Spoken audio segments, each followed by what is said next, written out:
Klamath Community College for $975,000 to implement a well drillers curriculum. The majority of the funds, $950,000, will be used for a well drilling rig. The drought in Southern Oregon has affected the water table throughout the area, and many homeowners have underperforming or now completely dry wells. There is a shortage of licensed well drillers in Oregon, and the data suggests that it is a growing field. The program curriculum was recently approved by the HECC as a 2-year non-credit training program. The funding request has the support of the Klamath County's Board of Commissioners, the Oregon Water Resources Department, and the local work board East Cascades work, as well as several state representatives. We have evaluated the request, and we think it's a good example of how community colleges can help support the workforce needs of the areas they serve. Thank you, Tom. And I would just remind people that as we were discussing the written testimony that was submitted, there were several letters in support of this recommendation. Any questions for Tom before we call for a motion? All right. Yes, would somebody like to make a motion to approve the recommendation of the F&A subcommittee yesterday? I would make that motion. Commissioner Heyman moves. Is there a second? I'll second that, Commissioner Lujan Valerio. Thank you, Commissioner Lujan Valerio. Any discussion on the motion? Hearing none. All in favor signify by saying aye. Aye. Aye. Opposed, same sign. Any abstentions? Motion carries. Thank you, Tom. The next action item on our agenda, we're going to hear from Jim Pinkard about a temporary rule amendment. Also noting that several of our written submissions for testimony were in favor of our doing a temporary rule amendment. Jim? Yes, thank you, Mr. Chairman. Commissioners, good to be with all of you today. For the record, Jim Pinkard, Post Secretary of Finance and Capital. We do, in fact, have a temporary rule for your consideration regarding the public university funding formula called the SSCM. This is to correct inconsistencies that exist between current practice and the administrative rule language. A recently convened technical work group helped us identify these issues, and we're grateful for their work and their efforts. As noted in the docket item, our recommendation is to honor the work group process that occurred 2 years ago, doing so by updating the administrative rule to better reflect the existing formula workbook calculations. This will not change current practice because the calculations we use today and have continuously used throughout the past couple of years reflect the outcome of the collaborative workgroup process. A redline version of the proposed changes is included in the docket item. Adopting this temporary rule will help us address the issue as soon as possible, which is what we wanted to do, bring it to your attention as soon as we could. But this will also necessitate a permanent rule change, which we plan to bring to the February Commission meeting for your consideration at that time. And so therefore, we recommend approval. Any questions for Jim? This is an important piece of work for us to move forward today. So with that, I will call for a motion to approve the rule amendment. Temporary rule. Yes. So moved from Commissioner Devlin. Yes. Second. And who's? You got me as moved. That's fine. Yeah, I did. Is there a second? Second. Second from Commissioner Simnett. Any discussion on the motion? Hearing none, all in favor signify by saying aye. Aye. Aye. Aye. All opposed, same sign. Any abstentions? Motion carries. Thank you. And I had a discussion with Ben about the complexity of these funding formulas, particularly as they're implemented in very complex spreadsheets. And one of the things that we discussed for staff consideration is a quality improvement process or audit process to try to break it before before we discover it down the road what doesn't work. So I know that Jim and his team are thinking about that important element, especially as we move into our community college funding formula. So thank you, Jim, and thanks to the team from the different universities who identified the problem and brought it to our attention quickly so we could make the correction. And with that, we are going to take 45 minutes for lunch. And come back and finish our business, several action items this afternoon, and then an important report for us to review. So I will declare us in recess until 1 p.m. Thank you all.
My clock says it's 1 o'clock. We'll wait a couple of minutes as the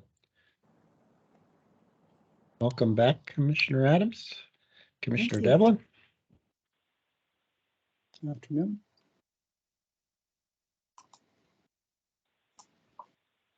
Welcome back, Commissioner Rojas Galvan and Commissioner Simnett.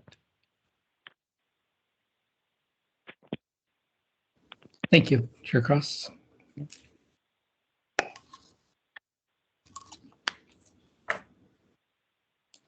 Commissioner Hemon, welcome back. Good afternoon. I hope everybody enjoyed their lunch. That's good to see.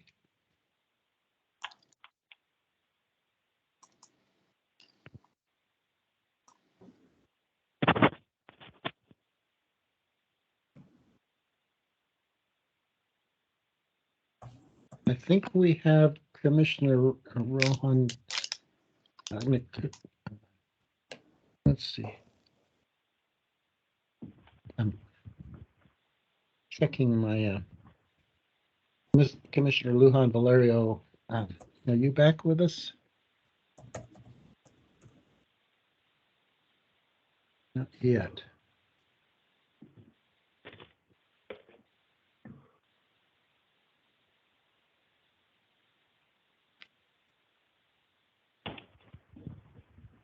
Commissioner Sapelli is on the line, so we do have a quorum, and we're good to start back up again. Okay, I'll reconvene us and welcome Donna Llewellyn to join us. We have action item. There's a credit for prior learning report. Donna? Thank you, Chair Cross and members of the Commission. For the record, Donna Llewellyn, Director of the Office of Community Colleges and Workforce Development. I have the pleasure of being here today to just introduce Shawlee, who will give you an update on 2 legislative reports that are required for submission on behalf of the Commission. And with that, I'm just going to turn it right over to Shawlee and let her tell you all about them. Thank you, Donna. Can you see my presentation? Yes, Okay. we can. Yes. Thank you. Good afternoon, Chair Cross and members of the Commission. For the record, my name is Shawlee Hodson, and I'm a policy advisor in the Office of Community Colleges and Workforce Development. As Donna mentioned, today I am here to share an overview of the annual report to the legislature on credit for prior learning.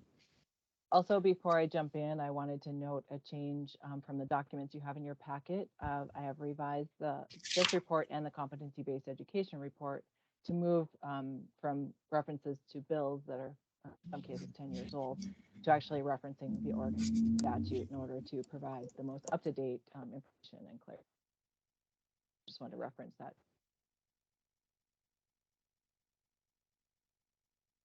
This report covers 4 major areas. It provides an overview of credit for prior learning in our state with an outline of the requirements of the statute and strategies. Next, we move into expansion and student outcomes. This section provides an overview of community college and public university data on credit for prior learning credits and student participation for the past 10 years.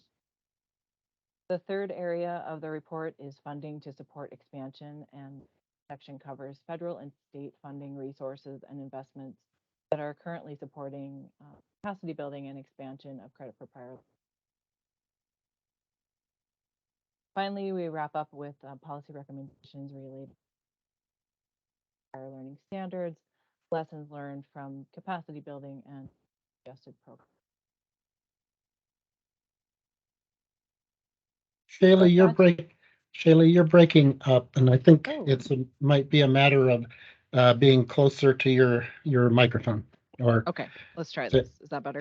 Yes, much better. Okay, sorry about that. The statute requires the Higher Education Coordinating Commission and Oregon's institutions of higher education to report to the legislature on efforts to increase credit for prior learning, the development of transparent processes, the practice improvements for credit for prior learning, creation of tools and professional development, the development of articulation agreements between institutions, and outcome measures. This presentation really centers on the progress made in achieving those goals in the past 10 years, and then the recommendations for the future of credit for prior learning in Oregon. Nationally and in Oregon, recommendations have been made by entities such as the American Institutes for Research, Advanced CTE, which is a CTE coordinating body and policy body, and the Oregon Workforce and Talent Development Board. And those recommendations really center on alignment of credit for prior learning with other acceleration strategies in the higher education space. And that includes competency-based education and career pathways. And last month, you heard me talk a little bit about the competency-based education alignment. And, now we're talking about career pathways as well. The advantages for students in aligning these are that they're able to bring their education and experience from previous institutions and from work and from life, and really accelerate their progress towards certificate and degree completion by employing these strategies in some combination or all three together. In addition, we have an unprecedented opportunity for our public higher education institutions to align and leverage resources.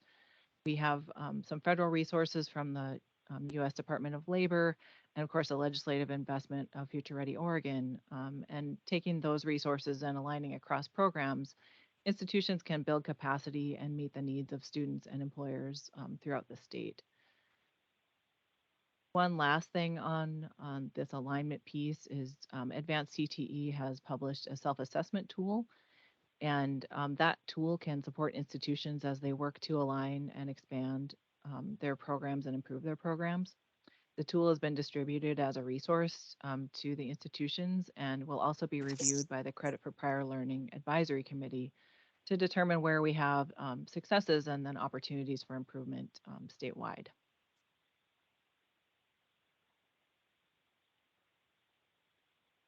Moving on to expansion and student outcomes.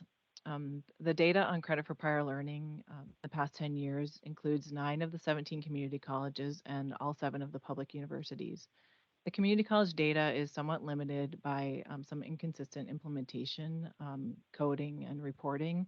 We're actually really hoping that with the investment of Future Ready Oregon and other focus on this, that we'll be able to work on improving how that data is reported by the community colleges. The university data really shows a wider variety of the types of credit for prior learning, and that seems to reflect regional need and potentially interest. Just a note on the number of students this has impacted. In the past 10 years, just over 3.5 million credits for prior learning have been awarded, and that's awarded to over 76,000 students in our state. So we're moving into some charts on the data. As you can see, just at a high level, there's been overall decrease in the community college credits for prior learning. This is likely reflective of the enrollment decline as well. It seems to follow that trend. Military credit is still the largest portion of credit for prior learning at our community colleges, with Clackamas Community College leading in that area. I wanted to highlight challenge exams. There are one area where there was actually an increase in the last year, even though it is still down significantly from the height of that work. And that the largest increase there was at Southwestern Oregon Community College.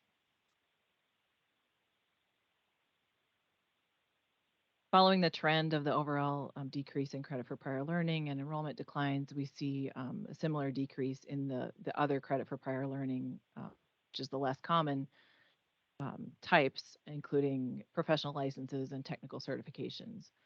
There is an opportunity. Oh, yes. Sorry, I believe Commissioner Devlin has his hand up. He may have a question, I think. Okay. Sorry, Commissioner Devlin, did you have a question? Yes, Ms. Houghton and Madam Chair. When I was reading this report, and I believe one other, I in my lifetime have read far too many governmental reports. but practically everyone that I have seen, everyone I've seen outside of government, when they use a table like this, it reads from left to right. And this is just the opposite of that, in the sense that the most recent year is on the left and the farthest away year is on the right. Is there a reason for that, or is there a precedent for that? I'm just looking at it and I'm trying to figure out whether I have a learning disability, to be quite honest.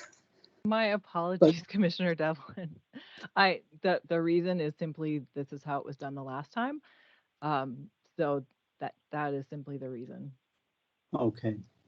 I was That just is- curious about it because I think every other viewer of it at the state level, if it gets to the legislature and the governor, are going to have the same, because you're just naturally, when you read left to right, you're naturally thinking that the left is the oldest year and the right is the newest year, almost on every table that they see in every document.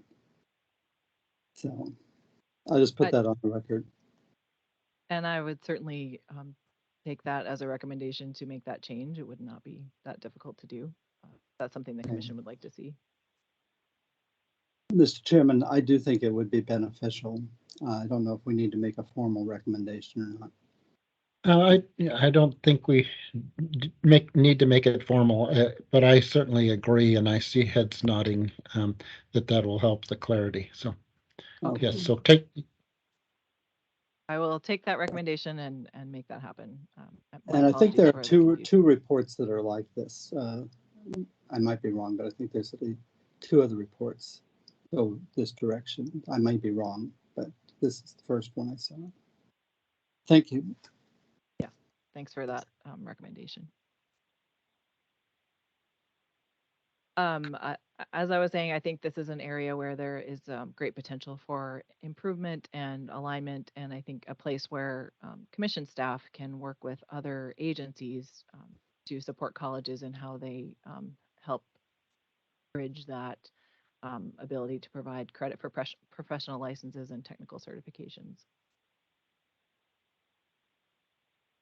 On to more charts that are backwards. And in contrast, the public universities have continued to increase the number of credits for prior learning awarded over the past 10 years. You can see it just steadily goes up and continues to increase. Interestingly enough, overall, the credits are increasing, but there's been a bit of a leveling off of the number of students receiving those credits, and that really indicates that individual students are earning more credit for prior learning as they go through at the universities.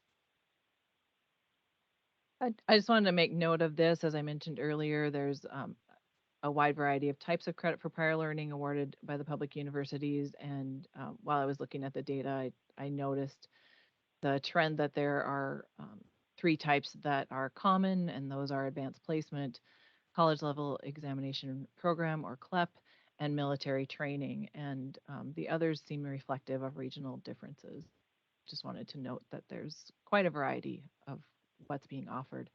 And here again, I think this chart will look different in the coming years as the capacity building funds are used and credit for prior learning is expanded.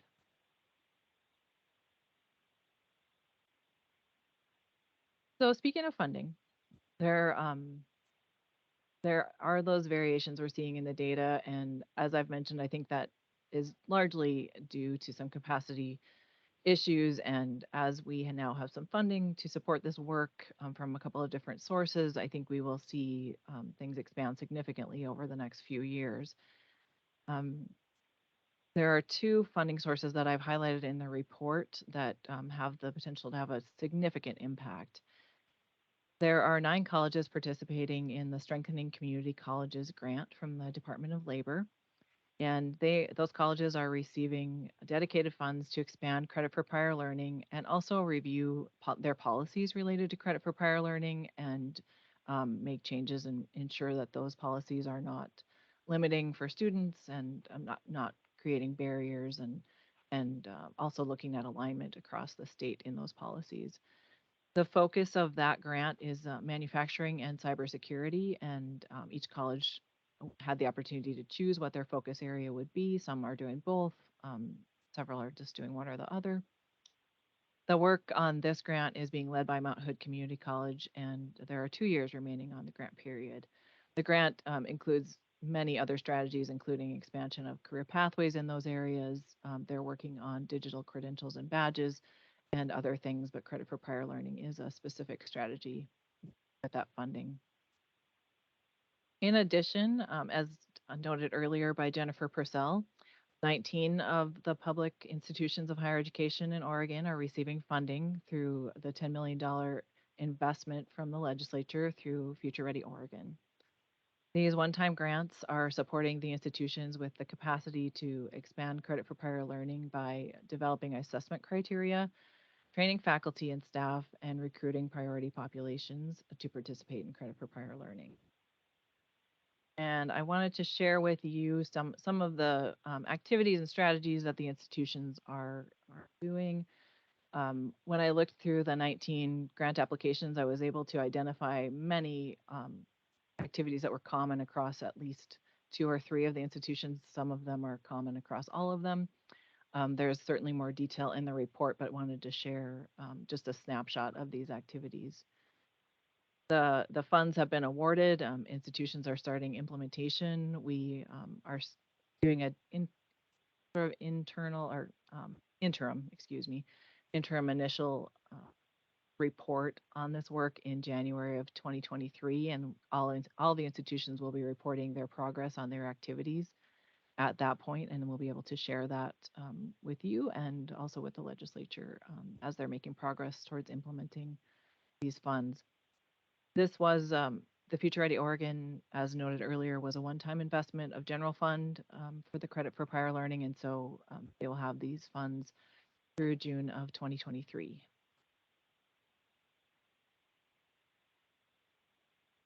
With all of that context, we do have 3 main policy recommendations. First, there have been some changes in regional accreditation standards from the Northwest Commission on Colleges and Universities. These are in conflict now with the credit for prior learning standards. The accreditation changes have provided more flexibility for colleges and universities in providing credit for prior learning, but the current standards still reflect the more restrictive language. So to address this, the agency will be convening the Credit for Prior Learning Advisory Committee early next year in the hopes to bring them together to work on revising the standards to align better with the 2020 accreditation standards. While we convene them, the committee will also consider other potential policy recommendations for changes that we hope will come out of the work of the Strengthening Community Colleges grant and the Future Ready Oregon implementation. As we're learning more from the implementation of Future Ready Oregon and some of the other lessons learned from other projects, we'll be sharing that information across the 19 grantees and with the 5 institutions that did not apply for funding. This way, we hope to ensure transparency on progress that institutions are making, lessons learned, and really encourage that alignment and forward momentum as we see how this investment makes an impact and also revise our standards to ensure consistency. We'll be working with institutions to improve the data reporting and collection, as I mentioned earlier, and really hope to better understand the student impacts from this capacity building investment. Final recommendation is a more intentional alignment of the credit for prior learning with competency-based education and career pathways programs. We, as you heard last month, competency-based education is limited in Oregon's public institutions of higher education.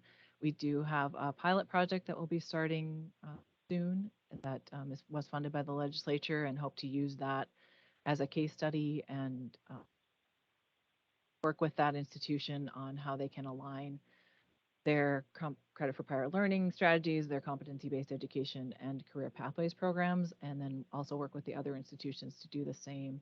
We really feel that this will have a positive impact on student progression and credential attainment. And that concludes the credit for prior learning report. Are there any questions? Commissioner Devlin. Oh, you're on mute. Remember to put me. Mr. Chairman, just very shortly, I wanted to thank the presenter for the report because I found it very interesting, and want to thank her for her openness to switching the tables. I did read forward again from last night, and this is actually the only report. They're not two. It's only this one report with the issue with tables. So I just want to put that on the record. Thank you. Any other questions or thoughts or comments? I've noted that in some of the reports that come before us, there are often student vignettes to illustrate some of the key points, and my sense is that depending on what generation you're in, credit for prior learning can mean very different things to different people. And I wonder if the addition of some illustrative situations could help to give a on the ground, real world picture of what a student, somebody coming out of the military, or somebody who is testing, challenging a course, or whatever those pathways, those opportunities are. So that was the only thing I thought of, and maybe you have some of that. Is that? I don't have that, Chair Cross, but I would be willing to go out and get it. Certainly, we have institutions that are doing amazing work serving students, and would be happy to provide some stories. Yeah, and my sense is because we're these are reports that are requested by the legislature, and I our public officials, I think really value what those real life stories are as they're thinking about a report like this and bringing it alive. So. And a lot of new people coming into those roles. So as a communications tool, that would be terrific. Any other comments or thoughts? Chair Cross, I have a clarifying question based on your comment. Would you want those comments and those stories kind of added into this year's legislative report, or would it be all right for us to ensure that they're included for the next year's report? I think you're probably a good judge of whether or not that's a feasible request on my part. And I'm thinking of something like call out boxes that, but if it's not feasible for this year, certainly if you think about that for addition in the future. For sure. Well, we'll see what we can do in an effort to meet legislative deadlines and whatnot. But we will definitely include them for next year's report on behalf of the commission. So thank you. Exactly. Thank you. All right.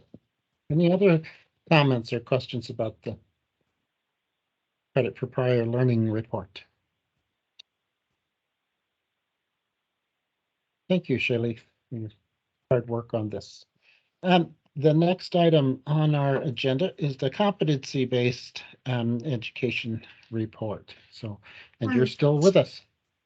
Chair Cross, I Yes. think we're going to be asking for approval cool. of the. Yeah, so if we could have a motion to approve the report as amended, that way we could go ahead and finish it up for you, put a bow on it, and get it to the legislature on time. Yeah, thank you for the reminder. I was just plowing right along here. So if we're ready for a motion to approve the report as with the suggested amendment of the table structure. Do we have a motion? So moved, Mr. Chairman. Moved by Commissioner Devlin. Second, Adams. Second by Commissioner Adams. Any discussion on the motion? Hearing none. All in favor signify by saying aye. Aye. Aye. Opposed, same sign. Any abstentions? Motion carries. Thank you, Donna. I appreciate it. And you're up again. So And once again, I'm just gonna stand back and let Shawley work her magic. Thank you, Chair Cross. So the competency-based education report was presented last month, and other than the references to the statute being replacing the references to the bills, there have been no substantial changes to the report. So again, we are looking for a motion to approve and get that submitted to the legislature. great.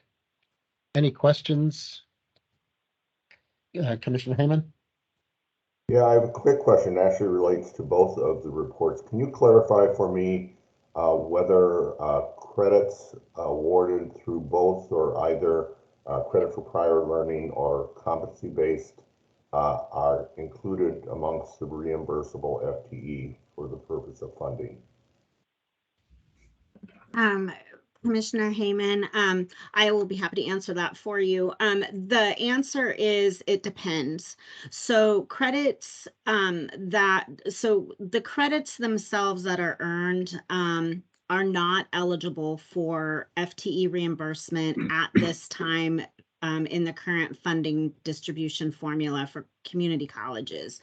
The exception is if a student takes what's known as a portfolio development class to gather all of the materials and archives necessary to make the case that they have the knowledge, skills, and abilities for a particular course, then the amount of contact hours that the student spends in that course would be eligible under the current FTE reimbursement formula. So in that model, we start to blend or somewhat sort of fog up the line between prior learning and competency-based instruction. The reason we're asking is I think we've had legislative ability to do this for quite some time, but broad-based adoption of it has been limited. And I'm wondering if one of the ways to at least think about improving adoption would be to at least consider whether such credit should be included in funding model. It certainly could be a point of consideration as things move forward. Thank you so much. Thank you. Other questions on the competency-based education model report?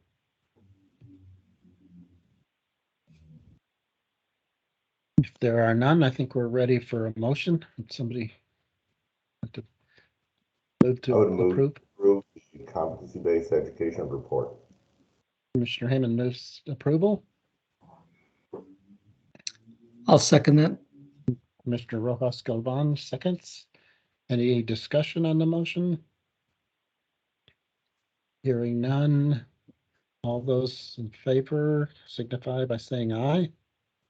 Aye. Aye. Aye. Opposed, same sign. Any abstentions? Motion carries. Thank And you. Thank you.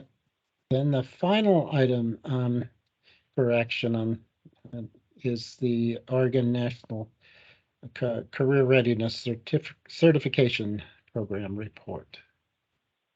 Donna? Oh, we're gonna. Yes. Chairman Cross, Oh. committee members, commissioners. I'm Wayne Fan. For the record, I'm Wayne Fano. I'm an education and workforce specialist in the Office of Workforce Investments at the Higher Education Coordinating Commission, and have been asked with the report for the National Career Readiness, known as the NRC. Thank you. And you're also breaking up. I'm not sure whether your internet connection is good, but give it a try. And I apologize for I was maybe looking down the list.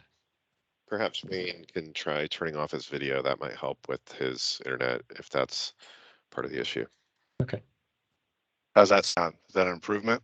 That's much better. Okay, we'll go with that then. So the National Career Readiness Certificate is a high stakes assessment. That's the parent company that offers it is HECC, the same company that does college entrance exams. It is a reliable, validated assessment. Known as, it's considered a high stakes assessment in that it's proctored and managed in a controlled environment. The state of Oregon has issued over 83,000 NCRC certificates. ACT has offered or issued over 5 million nationwide. It looks at skills in the areas of mathematics, reading, and graphic literacy, the ability to locate and decipher information in the forms of charts, tables, spreadsheets. It's been used successfully as a tool within work source centers in the state for many years, and in the late teens was added as an assessment that met essential skills for high school graduation in reading and mathematics.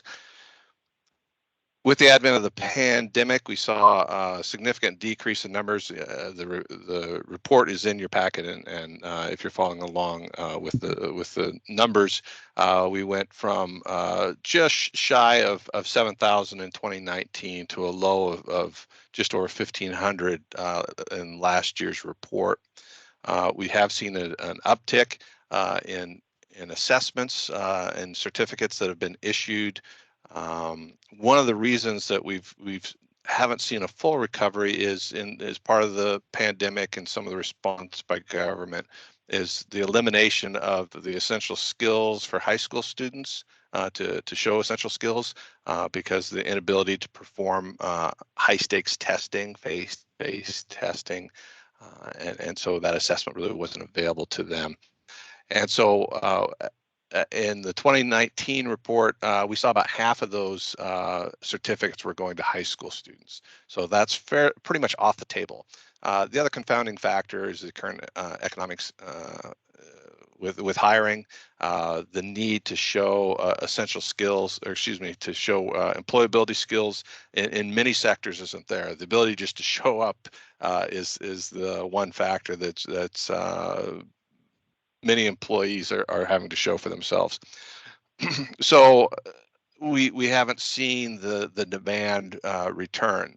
The anticipation looking ahead as we anticipate contraction of the economy, change in unemployment rates, is that again a certificate to show work readiness is going to be important for employers and employees. So we do look towards 2023 starting to see some significant increases. As far as other changes in the program, probably the most significant one would be with the advent of the apprenticeship programs. In the last 2 years, that's been increasing demand. It was problematic during the midst of the pandemic, where a program had associated the NCRC with a requirement for an apprenticeship program and the requirement that BOLI that was registered with BOLI. And so we had people wanting to get apprenticeship programs, but couldn't meet all the criteria because there wasn't testing. We were able to overcome that. We got the testing in place. We did get them into their programs, and we've continued to see an expansion of the assessment used by different apprenticeship programs as part of the application package. And even as recently as yesterday, received additional phone calls looking for more programs to continue to expand. So we do see the use of the NCRC as part of apprenticeship applications as a growing component.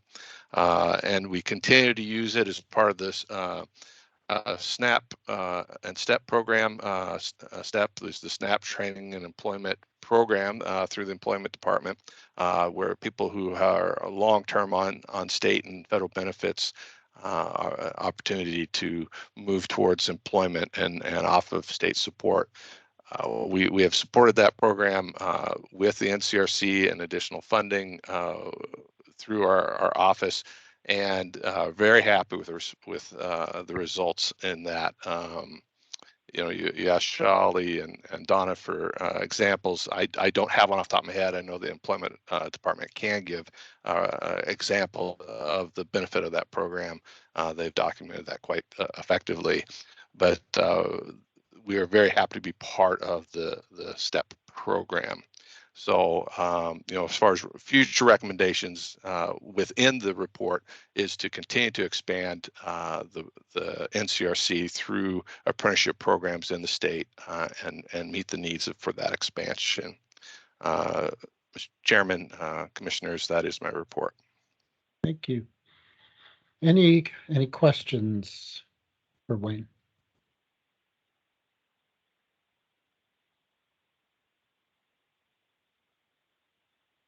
All right. If there's no questions, would somebody like to offer a motion to approve the report? I'll make a motion to approve the Oregon National Career Readiness Certification Program report. Motion by Commissioner Rojas Galvan, sorry. Is there a second? Sure, I'll second. Seconded by Commissioner Hammond. Any discussion on the motion? Hearing none, all in favor signify by saying aye. Aye. Aye. Opposed, same sign. Any abstentions? Motion carries. Thank you, Wayne. Thank you.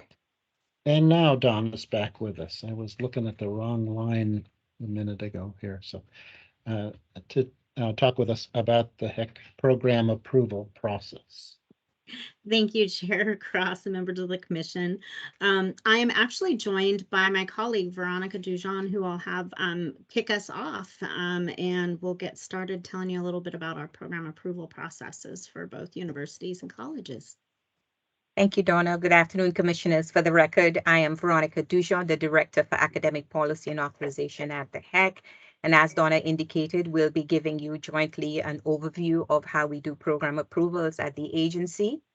I will begin with some comments about the university one. Donna and I will play tag as we go through. It's for informational and discussion. There's not an action you need to take, but there are several new commissioners and it might be helpful. So for program approvals at the HECC, all new academic programs or significant changes to programs require you as commissioners to approve them, and you have statutory authority to do so.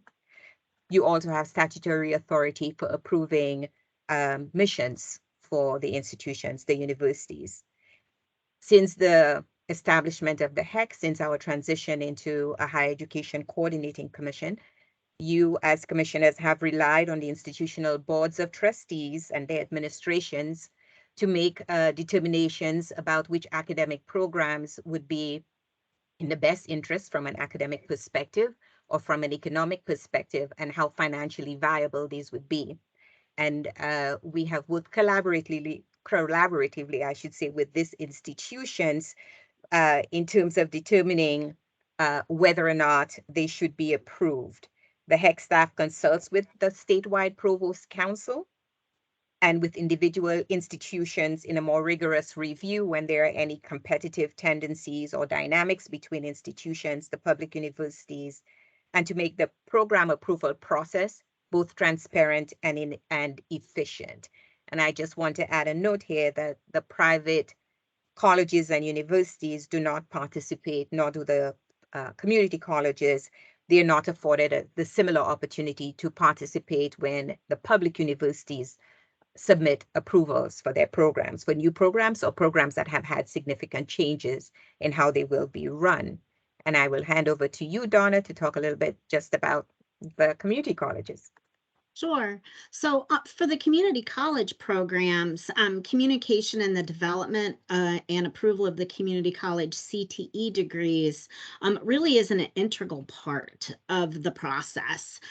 Each college identifies what's known as a point of contact, and they serve as our primary point of contact and are a key resource for our agency staff and other administrators for questions and issues related to the specific program approval. College points of contacts, or POCs as we refer to them often, are expected to contact us early in the program conception, design, and development process.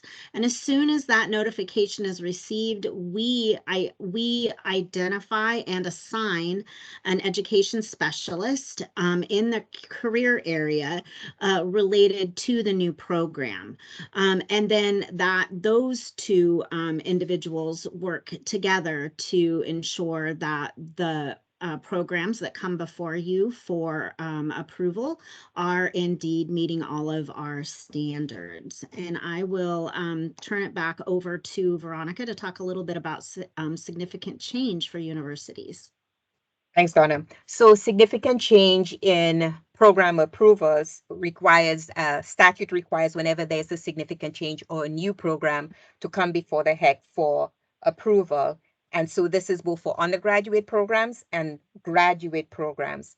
And one key element of a significant change is a geographic one. If the program will be started in an area that's 40 miles outside of the radius of where the home campus is.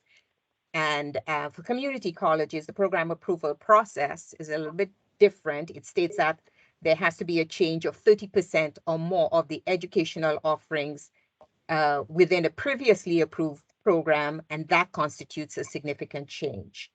In reviewing significant change proposals, the HECC is charged with considering 4 basic criteria that appear in statute. Is the program consistent with the mission of the institution? Does the program unnecessarily duplicate academic programs offered by other Oregon public institutions? Is the program located in a geographic area that will cause undue hardship to another public institution? And are programs allocated among public institutions in a manner that achieves statewide needs and requirements? So these are the 4 areas that statute outlines in terms of the evaluation of whether these programs or significant changes should be approved. Of these 4 elements, the HECC has been most actively engaged with the universities in the 2nd and 3rd areas, the areas of does the program unnecessarily duplicate academic programs offered by other public institutions, and is the program located in a geographic area that will cause undue hardship to another public institution. The Commission does not generally attempt to independently assess these conditions, these 4 conditions. And although HECC staff include mission alignment, that would be the first area we check for in review of proposals, the mission statements of these institutions, of our institutions, tend to be so broad that it is very difficult to use that as a basis for denying a new program proposal.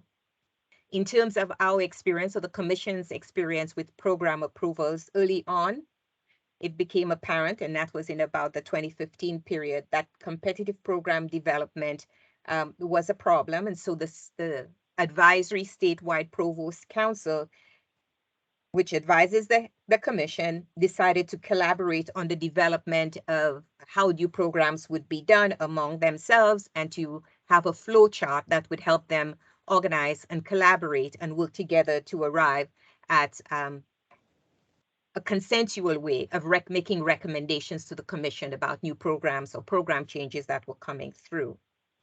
Since then, we've had another inflection point as we had more institutions beginning more actively engaging in the delivery of hybrid programs, and hybrid programs created a geographic conceptual problem for how to figure this out. There was additional conversation, and back in 2019, the institutions proposed in an advisory way an agreement about how new programs that were hybrid programs would be evaluated for approval, and the commissioners you back in 2019 agreed to these proposals.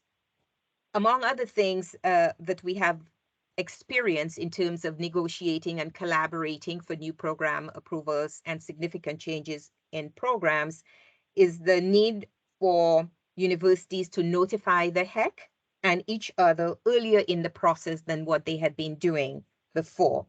So with guidance from the Oregon Council of Presidents, the statewide Provost Council subsequently developed a voluntary process that takes into consideration internal institutional governance guiding new program development, statutory requirements, and HECC's responsibility to be attentive to collaboration and potential competition. And you have a series of docket items that sort of lay out chronologically how we have evolved over time and the Commission's participation. The new HECC approval process focuses on processes and timelines that promote early notification, consultation, communication, and collaboration. It also includes expectations for quality of evidence and analysis that institutions present on issues of duplication and undue hardship. So proposals that are now submitted to the HECC have generally been with the unanimous support of the statewide Provost Council. HECC staff does review the submissions to ensure that the institutions have included the external reviews for their proposals, have the approval of their governing boards. The proposals do not necessarily duplicate academic programs offered by other public institutions. And these new programs are in a geographic area that will not cause undue hardship to other public institutions. And HECC staff are particularly attentive that all provosts have signed on to these recommendations coming out of the Provost Council as recommendations and advisory to the Commission. And we use that as confirmation that these latter two conditions about competition and duplication have been met in a collaborative way across the institutions. HECC staff generally support unanimous statewide Provost Council recommendations and submit that as consent agenda items for the commissioners. In cases where there is not agreement or the support coming out of the Provost Council is not unanimous, HECC staff does not submit items for the consent agenda. Rather, HECC staff conduct research focused on the areas of disagreement and assess these against the statutory guidelines to generate informational material and recommendations for your review and decision making. As part of the process, the proposing institution and or non-supportive institutions do have an opportunity to present their positions before you during the decision-making process that you engage in. And Donna, I will hand over to you. Thanks. So for the community colleges, there's an additional kind of layer that we go through for our CTE programs. Way back in 2002, actually, the State Board of Education had oversight of these programs, and it charged the Department of Community Colleges and Workforce Development to revise and update the program approval standards for career technical education programs. Through the work of a statewide task force, 5 standards were identified and approved by the State Board of Education, and those standards were actually transitioned over to and adopted by the HECC in 2014. Currently, the standards include a statement of need, so providing clear evidence that there is a need for the program, collaboration, so using systemic methods for meaningful and ongoing involvement of appropriate constituencies or interested parties, making sure that it's aligned with appropriate education, workforce development, and economic development clusters, so making sure we really are leaning in and supporting the workforce and economic development systems. Design, making sure that it leads to student achievement of academic and technical knowledge, skills, and related proficiencies as requested by the industry. And then capacity, that we want to make sure that community college is identified and has the resources to develop, implement, and sustain the program. I say currently the standards include because through some of our work, thanks to work in equity and really operationalizing the equity lens, we are in the process of making some recommendations to add a little bit of equity into these standards as well. And we will be bringing those back to you once we get them more formally refined for your consideration and hopeful adoption. If you have questions about the program approval standards or our program approval processes, that information has been included in the docket item itself. What I did want to note is that in addition to the program approval that I've just spoken about, CCWD also approves the community college courses on behalf of the commission. And these reviews are tailored to the type of course being offered, whether it's non-credit, credit, career technical education, lower division collegiate, transfer courses. Transfer degrees, such as the Associate of Arts Oregon transfer degree, or other transfer specific degrees, are approved as a statewide degree in which colleges are then allowed to confer without seeking individual transfer degree approval. So if it's a statewide degree, they can opt in to do it and follow the agreed upon degree at the statewide level. Individual community college program and course approval is actually conducted using an online system known as Web Forms. And that system houses a variety of information related to programs and courses for the community colleges, including but not limited to the associated credits, hours, learning outcomes, and other required approval components. And with that, I think we conclude our presentation and are willing to answer any questions you may have. Commissioner Devlin. Thank you, Mr. Chairman. Basically, a couple of questions for, I hope I'm not mispronouncing your name. Mr. Jean? Yes, Dujon, you're fine. It's fine. It's close, and hopefully close enough. I understand clearly why the commission relies upon the trustees and the provost council for items 2 and 3. And I understand clearly mission statements are sometimes so broad that it's really hard to say whether something is or outside a mission statement. How do you deal with criteria 4, or is it kind of an understood?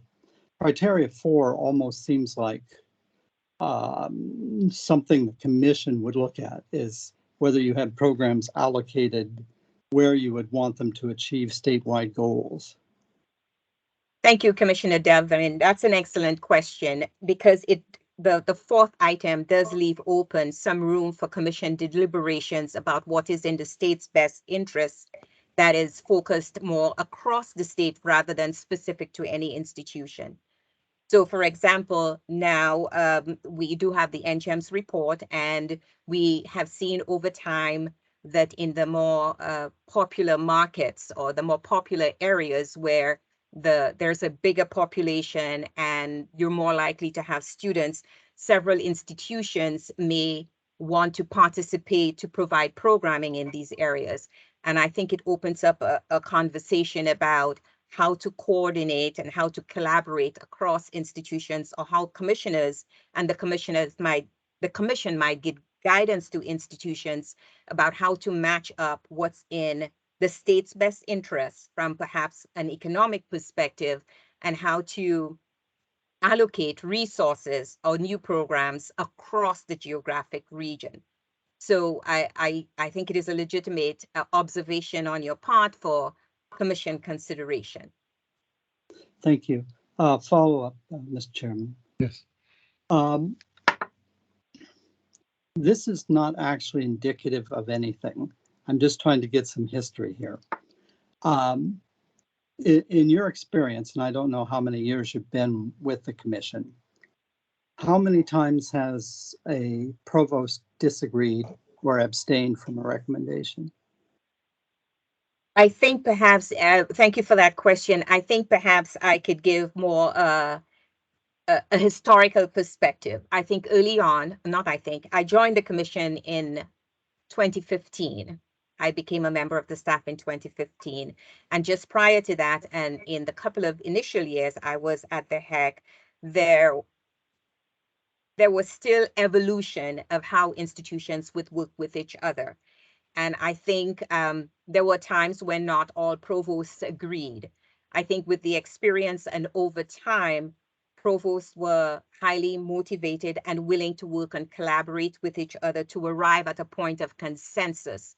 So that's, I think, where the motivation comes from: earlier notifications, outreach to each institution to figure out how they could coordinate, or where there might have been duplication, but the market was large enough or could sustain more than one program.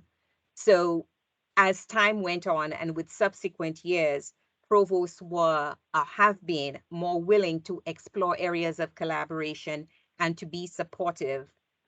So by the time they come to make a decision, it tends to be either consensual, or if they cannot arrive at consensus, they are willing to work behind the scenes to arrive at that point before they make a recommendation to the commission.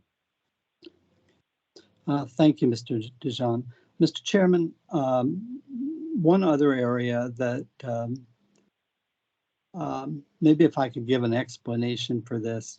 When we've talked about this before, and I am one of those new commissioners that she spoke about, talked about why I think there might be some benefits, even if we don't have authority, if we take a look back to see at programs that have been approved and looking at what their expectations were and what has actually happened. And the reason I'm putting that forward is because we are the body charged with approving or potentially disapproving these. It would be good to understand, and even if the results say that some of the programs never came to fruition, that's fine, because I don't really know if we should expect that all programs come to fruition, because as we know, some programs and institutions have been long standing, sometimes have to close. But it would be good to understand that. And the reason I say that is because in my experience, I was first elected as a local city councilor, and everything that I actually approved or approved, I actually was able to see. You know, when I later became in the legislature and years in the legislature, you seldom got to see what you approved to know if it actually had come. And I think it would be good for the commission to at least take a look back, because I think this is a good underlying good process. And I understand why the commission itself doesn't spend more time deliberating on this, but it would be good to look back to see what actually happens with these approvals, you know, just so the commissioners and staff get some idea about the programs that we have approved and whether they've been successful or not. I think it's a really good point, and I would add, I think, to the history of this, that this is an example where an authority that we have of approval has turned into, in practice, a coordination function. And I think that the reason that these things come to us on a consent calendar is that everybody's done their due diligence by the time it gets to us. And I think if we didn't have the approval authority, there might be a lot more disagreement. And so people get ready and cross all the T's and dot all the I's before it gets to us for the approval process.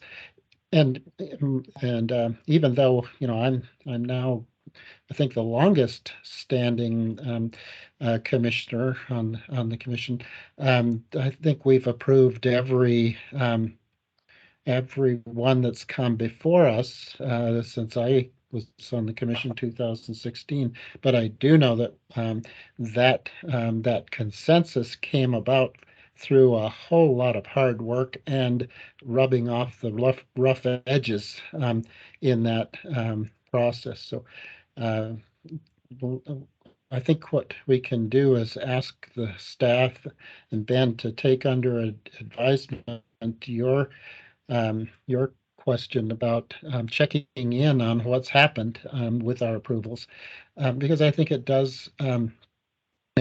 We don't want to take this important responsibility we have for granted, and just move along like it's didn't evolve out of an important process of our coordination capacity and responsibility, rather than just our authority to approve something. So would that be sufficient to your ask?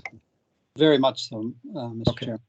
Okay, so we'll ask the staff to come back to us with just a strategy for how we might visit some of the outcomes that we've achieved through approving programs. And it might just be invited testimony from the provost or something. Mr. Chairman, I'm not looking for anything immediate. I mean, if this is sometime next year, even next fall, that's plenty of time. Donna?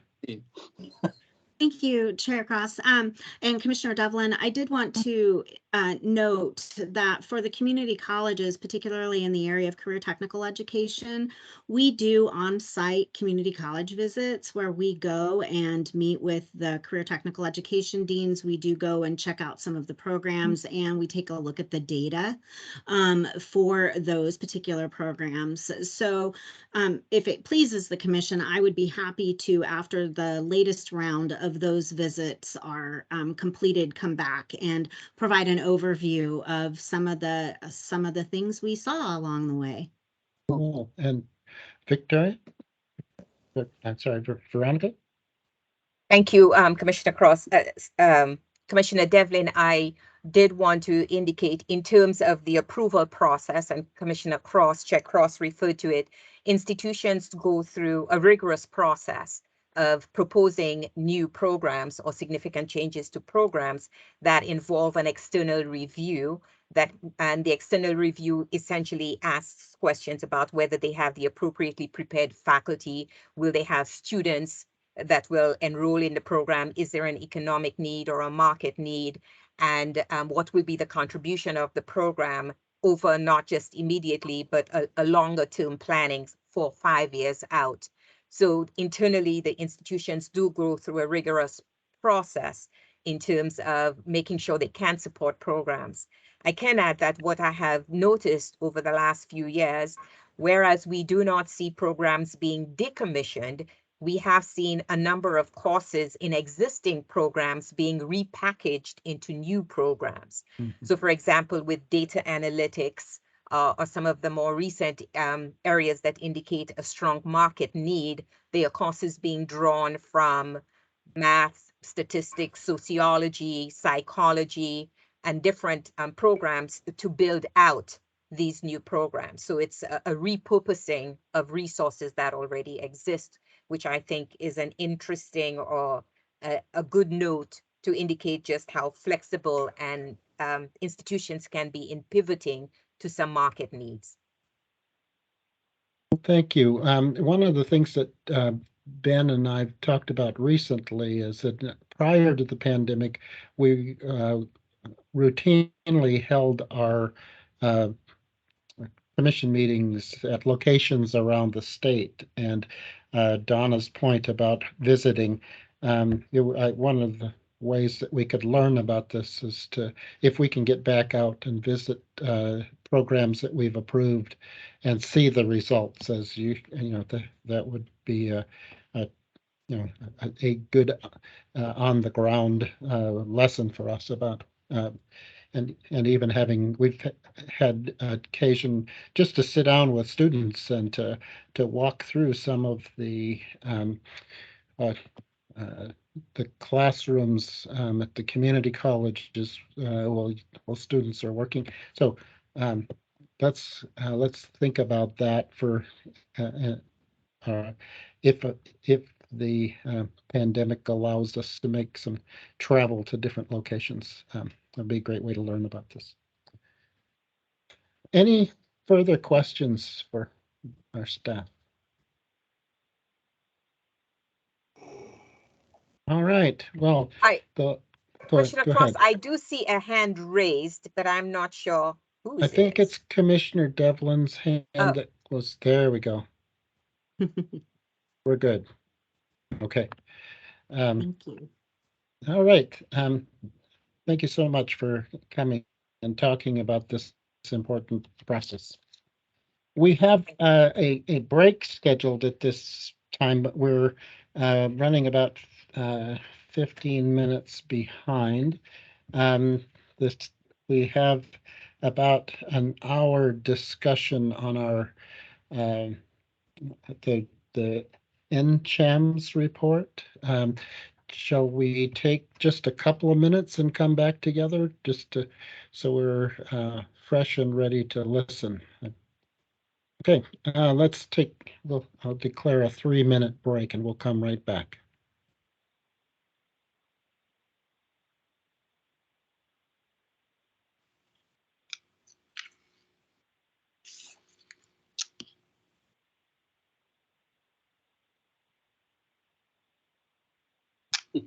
Can you hear me okay? I can hear you. Can you hear me? Yeah, I hear you well. Good. You're actually a little soft. You're on my end. And maybe it's my volume. Say again. Is it soft at your end? Yeah, I can. Yeah, I can hear you better now.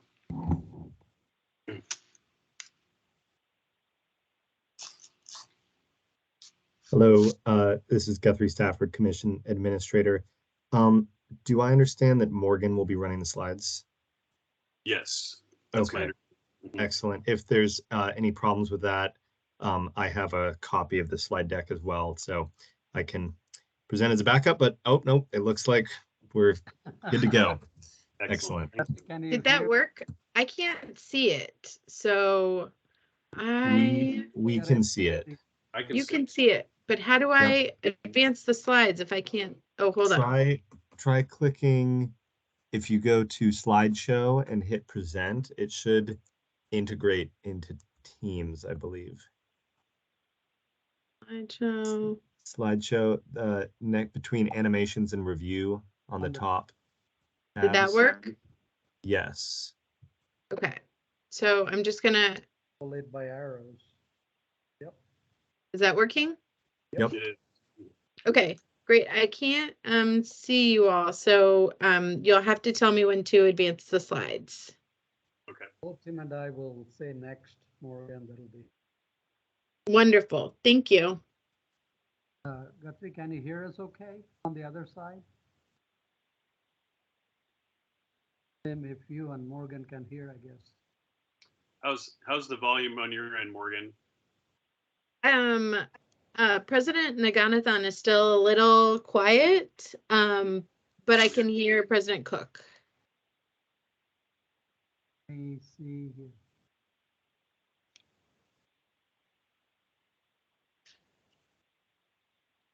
Can you hear me? Any better? That is better. Okay. I'll try to project my voice. And let me try another one too here.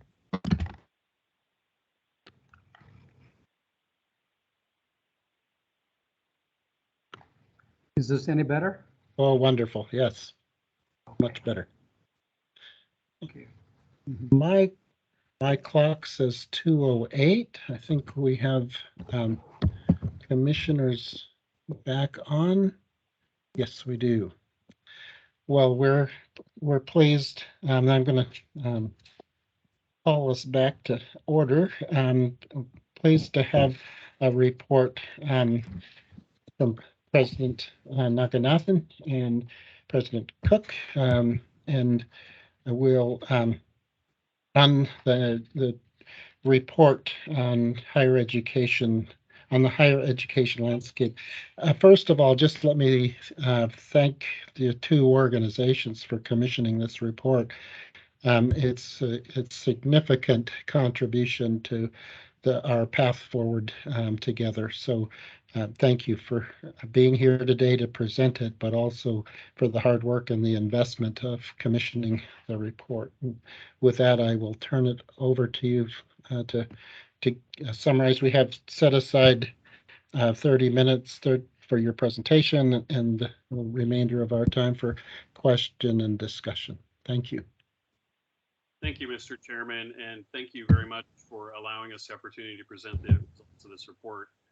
My name is Tim Cook, and I'm the president of Clackamas Community College. I'm in my 5th year as president at Clackamas, and I'm this year's chair of the Oregon President's Council. And I'm going to turn it over to my colleague, President Naganathan, who's going to lead us off, and then I'll join you in just a little bit in the presentation. Good afternoon, everyone. Chairman, Commissioners, Ben Cannon, thank you for this opportunity. It's great to be with you again to discuss the NCHEMS report. First of all, thank you for your time. As you said, Chairman Cross, this is going to be the first of many conversations, so we will begin with this presentation today. Before I get started with the presentation, I want to thank Dennis Jones and Dr. Brian Prescott of NCHEMS. They did a great job working closely with us and a lot of our colleagues across the state. I also want to recognize the fine efforts of Dana Richardson at OCOP and Morgan Cowling at OCCA. They did a great job shepherding this process. So my sincere thanks to them. Next slide. As we go through the report, again, we cannot do justice to all pages of this report. It is 97 pages. It has a lot of information packed in it. You will find it validates many of the findings that higher education partners would know, and it also discloses information we may not typically come across in our regular work. So they did a great job across the nation. Now, it does identify Oregon's post-secondary institutions serve increasingly diverse students, and they did identify we do so with less state support than is seen nationally. Many of the important activities are happening at the margins through collaboration, reallocations from other priorities. And as you heard this morning, I believe it was in Kyle's report, where he talked about how much student priorities, families have changed, and institutions have to really work with the changing landscape during the last 2 years. Those were truly unpredictable for all of us. Now, the report does highlight many facts that some of us are familiar with. It talks about the state where the per capita income is below the national average, where income taxes are the primary source of state revenues, and like as in many other states, there is very little appetite for increasing tax rates to pay for needed services. So like many other states have done, and they have examples within the report, the way out of this dilemma is to increase the income tax base of the state to increase the number of workers in the state who have high-paying jobs. Certainly higher education can play an important role. It does talk about the state of Oregon badly needs to invest, not just in workforce development, but also in workplace development. It needs to invest in activities that will create the jobs of the future. The state's colleges and universities are the engines for that. Now, one might be tempted to say that it is no surprise that a report commissioned by the colleges and universities say there should be more funding allocated to higher education. But I want you to know the recommendations are much more holistic. It is in the context of creating a more prosperous, equitable, and attractive state, reflecting a keen awareness of what's happening nationally as well as internationally. Next slide. As you may recall, in June, President Lisa Scari and I previewed this report with you at the commission meeting. Just as background, in late 2021, this study, there was an RFP rolled out, and we sought expert assistance in developing the insights needed to facilitate transformation of Oregon's post-secondary terrain. We wanted to develop an environmental scan regarding the factors affecting post-secondary education in the state. We wanted to identify the areas in which additional education and research capabilities are needed. We want to assess the ways in which policies and practices at both state and institutional levels can be improved to serve the needs of the state and the communities. We wanted them to recommend steps that should be taken to better align higher education with the needs of the various constituents. Importantly, we emphasized, and the RFP emphasized, that all aspects of the work must recognize the Oregon equity lens. They did very many numbers of multiple in-person focus groups. They did it all across the state in addition to the research. I know they met with Commissioner Cannon in a couple of instances, and they grouped their recommendations. They sought 4 different criteria in this regard. This is again a voluminous report. There are 19 pages of recommendations. There are 8 substantial recommendations, and one of which has as many as 10 sub-recommendations. So the criteria was student and state needs come first. They wanted to focus on regional variations. They looked at collective actions as well as local control of community colleges, some of which we heard in just the most recent presentation by Dr. Dujan. More than 300 charts and tables were exchanged at one time or the other throughout this. Some of them are included in the final report. Next slide. So in our presentation today, we are not going to go through all of the recommendations and sub-recommendations. We are going to focus on some of them. For each of those key recommendations, just as a construct for this presentation, we will refer to a recommendation and we will follow that with a couple of supportive data tables or graph that speak to that recommendations. We will then turn into sector-specific perspectives, both from the Community College Association and the Oregon Council of Presidents. And finally, some suggestions for HECC, some recommendations of the report highlighted for HECC as an agency and a higher education coordinating commission here. While they can make recommendations, I do want to say we as key constituents finally have to execute this. We have to work with each other, and we have to work collaboratively in partnership with each other to achieve our goals together. So we sincerely hope, as I mentioned before, this is the first day for such conversations. So let me share some key recommendations from the report. Next slide. The report groups them, we would say, under 3 large themes. One is affordability, the second one is equity, and the third one is the higher education as an economic engine. Next slide. I guess this report is one of the best I have seen in terms of capturing the budgeting reality in higher education for post-secondary institutions in Oregon. Now, in spite of all the benefits that are ensuing for the students, we want to ensure that students of all types participate in complete secondary education. We have seen comparatively low levels of funding. There are data supporting this in the report. And despite all of us agreeing affordability is a critical factor for our students and families. Next slide. NCHEMS has put forward several recommendations to address the need for more affordability. Some of these are listed here, and you will see they echo your agency's requested budget.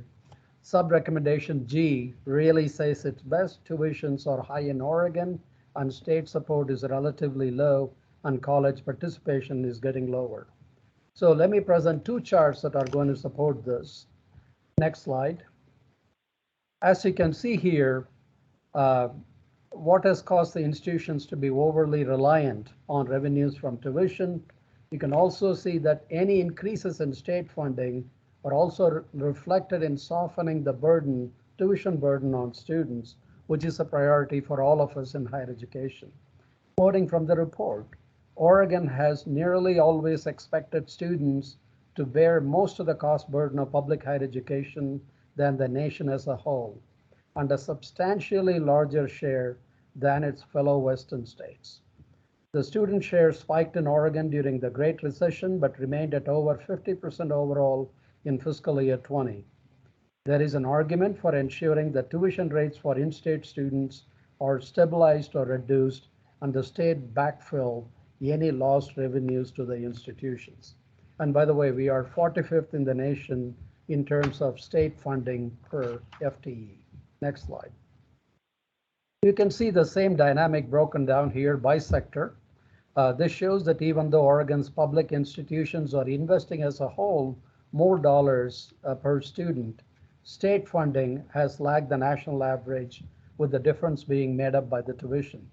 We as higher education institutions incur a large cost in personnel expenses. We are an industry that is people-centric. As a result, those costs tend to be higher.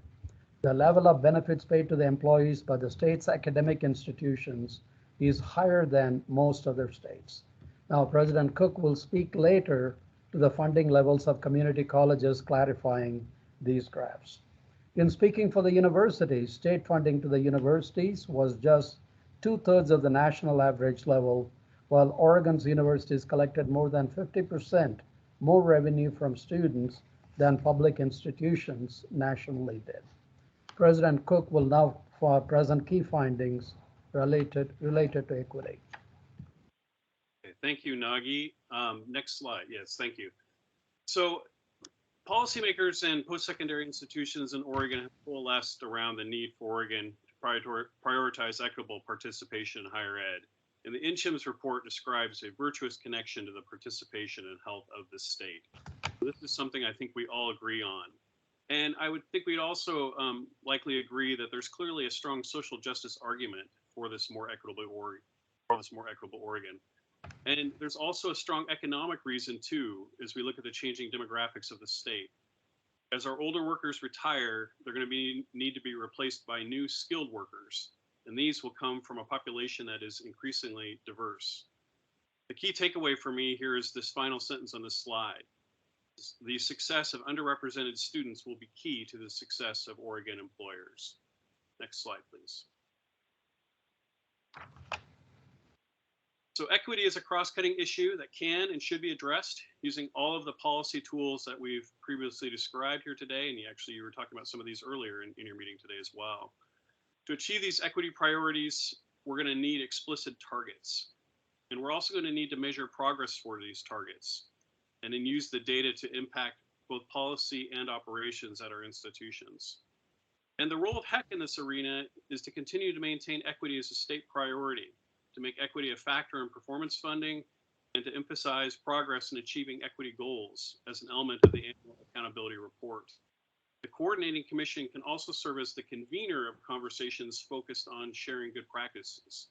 In fact, in many ways, you're uniquely suited to really bring us all together along with other state priorities to really talk about how we can work better together and share these practices. Next slide, please. So here's a slide showing, as we look at it, it's back from 2017, but it actually indicates these interrelated issue of demography and institutional finance. And what you're seeing here, both age and race and ethnicity combined, and very clearly, and we'll talk more about this, that our population is aging in the institutions, and it's also becoming more and more diverse. I would point your attention directly to the left where it says 0 to 18, and we're showing 202,000 in Hispanic students and a large number of other students as well, which is primarily 2 races. And as those are coming in, and so this is a 5-year-old data point on here, you can see that these are the folks coming in, but really primarily the larger population will be in the 25 to 44, really over 30 years old. And so we're running headlong into these realities as we're facing these expenditure challenges as well. And this gets at some of the issues that the over-reliance on tuition that we've been facing. Next slide, please. And this is a very future-oriented slide. You'll see that it goes clear up until 2036 and shows the dramatically changing demographics that we have in the state. And so you can see the very top what's expected to grow here, until about 2034, and then dip a little bit. Is a two or more races primarily, and we're seeing other aspects increase while our white high school graduates are expected to shrink. Asian Pacific Islanders, Hispanics, people of two or more races will continue. That's why even with some institutions seeing declining enrollments, we've invested in and need to sustain our investments in wraparound services to make sure that these students that are coming in are able to complete and join the workforce. As you likely know, many of these students are the first in their families to attend college, and many are low income. We know from several recent basic needs surveys that food and housing insecurity are serious issues for these students. Additional support services such as bilingual staff, affinity group support, and equity professional development for faculty and staff will be critical for retaining these students as we move forward. Next slide, please. An early draft of the report said it best. Oregon leaks students at every transition. So whether it's the transition between high school and college, community college to university, they've all been highlighted in this report as areas to improve. Improving high school graduates going directly into college is a strong goal, and requiring the FAFSA for all high school graduates may be one small tool that we can help here. I think this is a pretty dramatic slide that you're seeing in front of you that shows that we are really not a college-going state, and we rank one of the lowest in the country for our high school graduates going directly into college. And so while our pipeline's leaky at every transition point, it remains among the lowest in the country in the proportion of ninth graders who graduate on time from high school. There's an opportunity to capture enrollment through improvement in the number of high school graduates who go directly to college. Developing clearer pathways for high school students, flexible offerings will be important, along with an increased focus statewide on the value of higher education will help in this area. President Naganathan will now cover the last theme that we're highlighting from the recommendations of the report. Thank you, Tim. Next slide, please. Well, it's interesting as you see the way they wrote about, they reported on equity. There is a lot of correlation and similarity the way things are coming about when they talk about economic development and with how the post-secondary institutions can be economic engines. In identifying state priorities, they talk about Oregon should explicitly include economic development as a focus and consider the varied contributions that colleges and universities make in that regard, from providing the talent to meet workforce needs, to generating new knowledge and applications to drive growth, prosperity, and healthy communities. And they have cited examples of other states like Tennessee, Virginia, Kentucky, and many others that have successfully deployed such mechanisms. The next two slides, therefore, should be very familiar to you. Next slide, please. The report recommends that government branches, institutional leaders, working together and in collaboration with HECC, along with the higher education leaders, mount an effort to gain legislative approval for a Blue Ribbon Commission charged with creating such a vision. So I think they talk about not doing it only from higher education. Developing the statewide vision, this is quoting from the report, is a task beyond the purview of the HECC, notwithstanding its assignment to conduct statewide planning, because the vision cannot be created from within higher education, and it cannot be perceived as being a vision for higher education. Rather, this task requires leadership, engagement, and buy-in from major industry, political, and opinion leaders within the state. And its references to higher education need to be about how it will be useful and be critical in supporting that vision. Next slide.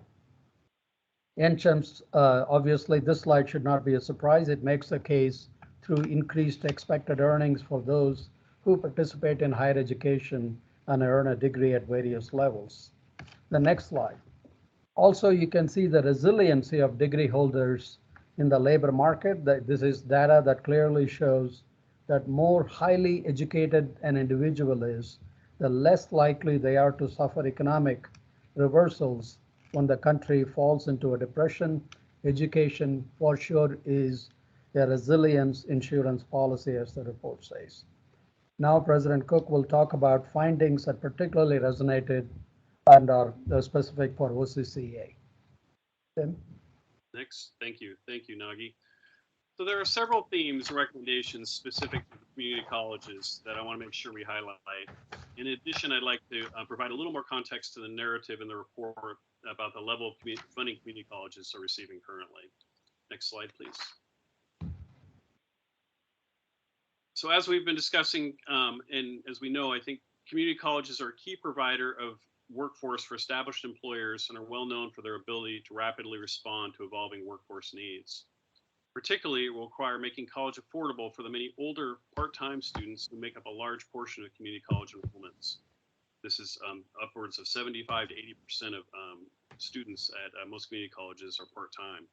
We must achieve affordability for students, not just for recent graduates, which are eligible for programs like the Oregon Promise Grant, but for these part-time adult students as well. The report highlights that the current aid programs do not serve these students well. The report highlighted the need to support adults, part-time learners through new state-level work-study programs and suggests that these programs could also be connected to business. For example, the work-study program could match employer contributions to paid internships or other work experiences, which will allow business to get skin in the game and work alongside us to improve this issue. Next slide, please. As Nagi talked about, there were lots of recommendations, over 19 pages of recommendations and sub-recommendations. So I pulled out three that we wanted to just to make you aware of for community college that we think are important. Of course, you can read this slide. And over the course of this next year and beyond, we'll be looking at these recommendations. A couple that I think are relevant or helpful. This first 4C, that Oregon community colleges have already found areas to collaborate and provide shared services. We work really well together, and I'm actually really proud of my colleagues for our willingness to share and collaborate. There are several colleges who partner together currently with one college for institutional research, for example. Our coastal community colleges work really well together, sharing programs and oftentimes staff. However, not all areas of college operations can be shared. This is a concept that we want to explore further, and that it remain voluntary or incentivized with startup funding to allow us to examine further. Recommendation 5D is we've been having conversations over the last 6 months about the current service level and enrollment changes, the concept of adequacy. That is base cost plus student characteristics like low income, second language, transfer, CTE mix, et cetera, has come up throughout the conversation. This idea has come up most recently in the community college funding formula, which I was able to present to you with some of my colleagues a few weeks ago. And then 5E, the extensive suggestions in the report around funding formula are helpful right now as we all are working together on this HECC-sponsored work group to really look at a more sustainable funding formula moving forward. Many more recommendations to report, and I just wanted to call out these few. So next slide, please. And there is one point, you saw this slide earlier in the presentation that I'd like to delve a little deeper into. This slide is showing for the community colleges, and it's circled there in yellow where the community colleges fall out compared to the United States. And it's showing that our tuition at community colleges overall is $800 higher than the national average.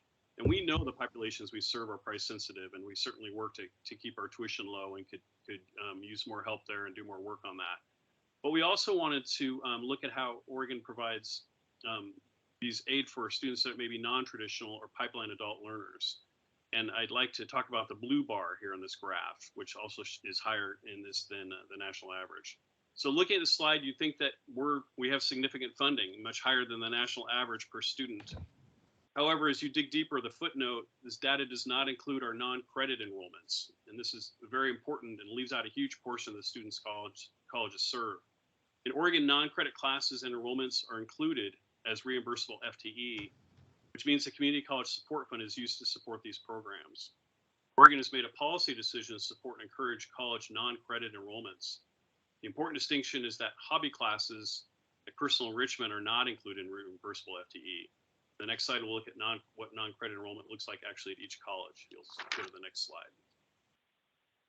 So this is showing all of our community colleges, and the red is the offerings for non-credit, and the blue is for credit. And so you'll see Rogue Community College has approximately 16 to 17% of their classes are non-credit, all the way up to Tillamook Bay, which has a little about 72%, and then the range in between. So there's a significant difference. And these all, like many of our classes overall, declined during the pandemic, but we expect these to grow, and particularly in response to business need as we've been asked to develop more short-term non-credit programs. So non-credit enrollments in our community colleges for 21 to 22 was actually 14% of our total reimbursable FTE. And these include things like adult basic education, English as a second language, adult basic skills, and GED. They also include short-term workforce training and certificate programs that are in high demand, like commercial driver's licenses and CDL, to name one. So as we develop more of these, I wanted to make sure that as we look at that slide for funding, that we are also talking about all of what we offer, not just the credit, so the non-credit's important as well. Next slide, please. So this really explicitly pulls out that when you look at, you take out tuition, but you look at our property taxes and our state funding divided by our 21-22 reimbursable FTE, it's actually closer to 9,247 per reimbursable FTE, which is just below the national average. So Nagi is now going to highlight areas of the report that resonated with the Oregon Council. Thank you, Tim. I want to focus on one area, which is the economic development and the importance of research at the universities in supporting and developing that infrastructure. Next slide, please. Oregon public universities definitely are already contributing to economic development activities, and the NCHEMS report further reinforces the need for these activities and the need for more activity in this arena. When those of you that are following the conversations in the semiconductor field, you can attest to this. I myself, having served as the member of the task force, I have really heard lots of great conversations between employers and the higher education institutions. One of the subcommittees is the University Industry Partnership Subcommittee. And we have heard from experts from other states. You know, in the University Industry Partnership Committee, we had a former IBM professional who spoke to us on how the industry and the university and the state work together in terms of purporting building the Albany Center. I myself have had the privilege of working in Ohio as part of the Third Frontier Initiative for more than 15 years. And those were intentional partnerships that universities, community colleges, and industries work together to create economic development value for the state.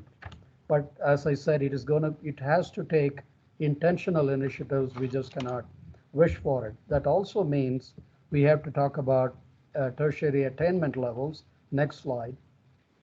Today, Oregon is at the same level as Slovenia and Latvia. We certainly lag the nation in terms of tertiary attainment levels for the 25 to 34 years old population. So these are the 2019 statistics. So we have a lot of work to do in this regard. Next slide. I also want to talk about in terms of the economy in the various parts of the state. Here is the average annual percent living in poverty in the various counties of Oregon, across the 36 counties. In general, you can see when you are further away from the metropolitan area, there is going to be more poverty levels. Next slide. And the next slide is the income levels, and it will be very often the reciprocal of the inverse of the other poverty slide, and you can see the further you are away in the corners, you are not doing as well in terms of the per capita income, even though the population is also lean in those corner counties. Next slide. So by responding to regional needs in key project occupational growth areas, Oregon public universities drive economic development for sustainable communities throughout the state. The technical and regional universities support economic development for Oregon's smaller communities. I can certainly speak to that from the perspective of Oregon Tech and Klamath Falls. Each in our own way is advancing efforts to recruit and retain key employers, boost support for entrepreneurial and business development activities, and create and expand the talent base to serve them. Just earlier this week, we got to do something exciting for our students. Boeing is going to be offering on-site internships in Klamath Falls for Oregon Tech students. And they are going to be mentored by Boeing professionals. They are going to be working on Boeing projects right while they are attending school in Klamath Falls. So we are exploring new ways in which we can connect our students and industry. And we are one of the primary economic engines in the communities we are part of. Next slide. And the lack of the tertiary attainment is also showing in terms of per capita research expenditures. This is by the National Science Foundation. And you can see the value of research and knowledge creation in the state As far as expanding intellectual capacity to address major social and economic challenges and attracting high-tech focused and related industries has been clearly deployed in other states, and Oregon is lagging behind. And again, moving up in these rankings is going to take a substantial strategic effort, and it is a must. And Oregon universities currently do not have the infrastructure and the resources to compete nationally. Next slide. And the effort has to come from both the state and the universities. You can see Oregon does lag the nation in research investments. This does not have to be permanent. You can see other prosperous states behind us. That's because they were ahead of us in terms of investing and creating an economic development strategy. It has to catalyze the many efforts underway so that the innovation system could become vibrant. Now I will turn it over to Dr. Cook. Next slide, please. So while this report was focusing on the universities and the community colleges, NCHIMS also came back with some recommendations for the HECC. So we wanted to include some of those for you as well to be aware of. And you can read the slide, and I'm going to highlight some of the sub-recommendations that are included too. So recommendation number 2 highlights the need for HECC to continue its work, developing a strategic roadmap, including a link to economic growth. Nagi talked a little bit before about a blue ribbon commission for economic development. And so much of what we do is in support of economic development. So that's an important one. Recommendation number 4 outlines opportunities where one sector can't do it alone, and that transfer between community colleges, universities, and CTE alignment between K-12 and community colleges is something that a recommendation for the HECC to Sub D recommends that HECC should help speed the process for adding new community college programs to the list of approved programs for the eligible training provider list. Hearing your previous report just directly below this one, I know there's some interest in how these programs are approved and the rest. And one of the recommendations, hopefully, is that we can speed up that process for community colleges in particular, so we can respond to workforce needs. Recommendation 5, new state investments in public post-secondary education in Oregon are needed. 10 sub-recommendations outlining considerations and comparisons to other states to look for inspiration. Quite a lot of food for thought in these recommendations. Recommendation number 6 suggests that HECC produce a single statewide accountability report annually, including affordability as a core element. The report goes on to give examples of the value that report can provide for engagement with legislators and business leaders. And then finally, recommendation 7, suggesting that HECC do a policy audit, a systemic review of policies and procedures with the goal of identifying any policies or procedures that serve as a barrier for outcomes or as disincentives for institutions to engage in work that would yield outcomes. As President Naganathan had discussed when opening this presentation, there are about 19 pages of recommendations, 8 full recommendations and many sub-recommendations. OCCA and the Oregon President's Council will continue to review and discuss the opportunities that this report outlines, as I'm sure the Oregon Council of Presidents will be doing as well. We look forward to your partnership moving forward. Next slide, please. Again, I want to thank you for the opportunity to share this with you today.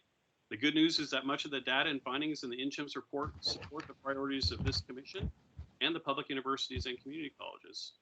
We know that equitable access and increased affordability are critical to moving the state forward. It's wonderful to have this confirmation. Now we must move to action and setting a path forward to what we know is needed. There's much work to do. And ready to partner with the HECC to cultivate that coherent voice to advocate for how the state can and should benefit from investing in higher education. Thank you very much, and we're happy to answer questions. Great. Any questions from Commissioner Hayman? Yes, Chair Cross. And first of all, I just want to thank the presidents for your presentation. It's a great summary of what I think is an incredibly important and weighty report. And I've spent way too much time reading through it. There are a couple, as you can imagine, yes. I have a couple questions. I thought you did a great job of focusing on some key points in the report, and there are a couple that I wanted to maybe see what you think about. The first one actually has to do, I love the way you started the report with the quote from page 34. it's interesting that goes on to talk about how, in page 35, how we as educational entities and providers of higher education need to actually sort of change the way we do things. And so that's the first question I have. What is that?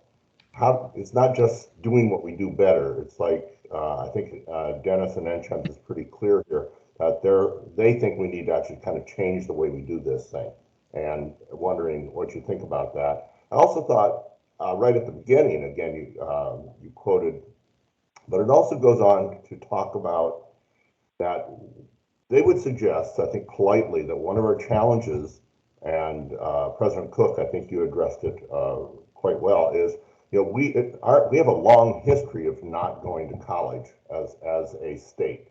This isn't like a new problem for us. And it seems to me that one of the things the NCHEMP report says is perhaps one of the reasons that's true is that we don't really have the mix of jobs in our state that create the opportunity that would be the attraction to continue. We're basically a state that is built around workforce that doesn't require a lot of education. And so they're strongly suggesting that we think critically, not just about meeting workforce needs, but actually changing the mix of work in this state. And so I wanted you to think about what's our role in doing that. And last thing is I find it interesting just because I live in this county, Benton County, when you went through the slides on poverty and education and economics, Benton County has the highest educational attainment rate in the state, and it ranks high in terms of average salary, and it's also in the highest group for poverty. And I would look at that as a case for why equity is so important. I think, I'm familiar with that county, and it is a very economically polarized place. And what do we do to do that? So I appreciate your focus on equity, and I would, I think that is just an incredibly important work behind or on top of or through everything we do. So anyway, a lot of questions. Well, Commissioner, Tim, if it's all right, I can start and answer and you can add to it. First of all, you asked about what do we do differently? And the report, in some cases, also talks about how do you flip the model in terms of preparing students for careers. Instead of doing only what we have done 50 years ago, what is that we do differently today? In the last 2 years, as I speak with industries, their innovation ecosystems have changed dramatically, the way they go about it. And interestingly, this morning I read an article about how many jobs are posted, any longer giving the allowance of remote work. More of the jobs are being posted for in-person work because all of a sudden industries are seeing a lack of innovation. So this is going to be a push and a pull, and over time it comes to a state of equilibrium. As far as going to college, you said about jobs. It's a chicken and egg story. When I grew up in India, my father used to tell me, if you want to eat, go to college. If you want to eat well, become an engineer or a doctor. That was those days in the 70s. But but then to this generation, there has to be a sense of purpose that has to be instilled in them. I don't want to put Commissioner Arnott in the spot, but she and I have talked before how she found her way to Oregon Tech. She did other things. Natalie, if I remember, you were in Nepal and you did other things. And before you kind of found that purpose and what you wanted to do. I think it is imperative on us to instill that sense of purpose in students early on so that they are not just going to listen to it is good for you, go do it. So I think that part is important. So it is industry, again, by doing things intentionally, by bringing higher education, not just go and do what we have always done, being relevant to the state through our economic development as an initiative will also create more opportunities and create those jobs. That's why the report talks about not just workforce development, it also talks about workplace development.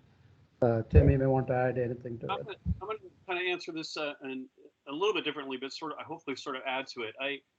As we are looking at these demographic changes and knowing that our students are going to be primarily over 30 moving forward, at least for quite some time, it requires, and I can speak for community colleges specifically, it requires us to really think differently about how we offer programs, when we offer programs. And, that's not just like days and times and online and face-to-face, but, these shorter terms, being able to really have on demand and just be more responsive to what adults need. And I tell you, I think that the pandemic really accelerated some of that thinking, required colleges to think differently. I'm already seeing some tendency to want to go back to old ways. And I think we need to continue to stress that, there's no going back. We need to really think more about where we're headed in the future. So that requires us to change more.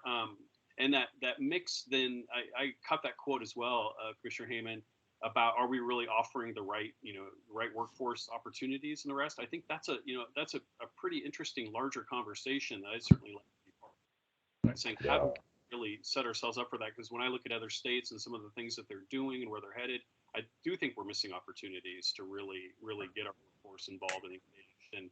And that's one of those I alluded to bigger conversations that the HECC could be part of convening and getting involved in. The college going culture one is, boy, that's confounding.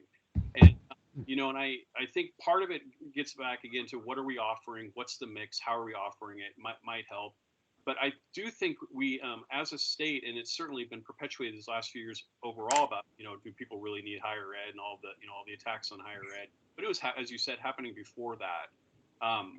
Oregon needs, I think, a larger focus. It's not just marketing, but really thinking about what is going to college mean. I'll give you an example. I was talking to somebody the other day, and they said, not everyone needs to go to college. And I said, yeah, I see that. I agree with that. And they said, we need more welders. And I said, well, you understand welding, you need to go to college to do that primarily. You can, there's some apprenticeships that we run and some things through that, but even what it means to go to college, I think we've got to be clearer about too. I run into people all the time that have this, not everyone needs to go to college, but they're doing an apprenticeship or they're doing something that one of us offers or somewhere else. So it's a larger conversation that I was really disappointed to see how far down we are on that slide nationally, but I wasn't entirely surprised. Commissioner Rojas Galvan. Good afternoon. Thank you, gentlemen, President Cook and President Naganathan. I very much enjoyed learning, and I will check out the report furthermore, as Commissioner Greg Heyman mentioned. There's a lot of information there that's, I think, is very valuable. I think there are about 49 of us right now on this particular meeting via Zoom. We probably have more degrees than I can imagine. Some of us may probably have 2 or 3 or more. I find that very interesting. When I think of the word equity, I think of the folks who are lacking that first degree, a GED or a high school diploma. I would venture to say that we don't have a lot of national merit scholars and a lot of geniuses hiding within the boundaries of Oregon. We know who they are in our campuses, in our counties, and sometimes they leave our state. But I would venture to say that we have a lot of people in every one of our 36 counties who don't have that first degree. When I think of equity, that's where I think I want to focus. And I would encourage all of us to really focus on that, whether we're down in Klamath Falls, in Linn-Benton County, Lane County, it doesn't matter. We have thousands of individuals who lack that first step and with that first step, what it involves is that confidence to become a welder, to knock on the doors of Clackamas Community College and say, I am here for the welding program, and I am confident that I can do this. I think it's crucial that we somehow reach out to our many thousands of Oregonians who lack that first ticket to a better paying job. Thank you for all of your work. But Thank you, Commissioner Rojas Galvin. If I can comment really quickly, one of my favorite ceremonies that we do every year is to celebrate our GED graduates. It's one of the most inspiring ceremonies. If you ever get a chance to go to your local community college and attend a GED ceremony, you'll get families there where it's the first person, that in the whole family to get a GED, and they'll bring 25 of their family and friends, and it's a celebration, it's a party, and it's just so inspiring to hear those stories and what it took to get there. And then, it's probably not a big surprise to you, they then see what's possible and see what else they can do. And other family members see, wow, I can do this too. And it may be the first time that they've stepped on a college campus or thought about that. And so I couldn't agree with you more. And it's why that non-credit portion that I discussed earlier is important too, that we recognize that piece of what we do. Commissioner Simnett.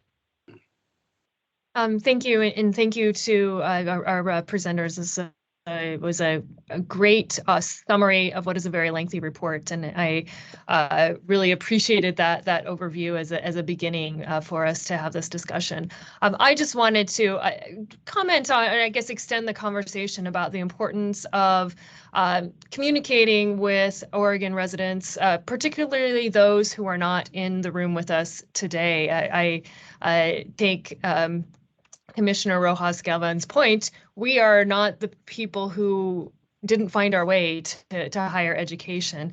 And I would encourage us to think about ways to have those conversations and help Oregon students or Oregon residents understand the options that are available to them and have the tools to make good choices, and then support for whatever choices they make. As I think confidence is definitely at issue, but I also believe that the question of what it means to go to college is not clear at all. And in many ways, working on a university campus, I'm not maybe the best person to come up with those talking points to talk to people, because I'm so immersed in that culture.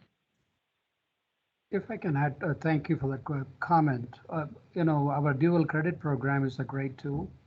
We, on an average, we reach many thousands of students every term.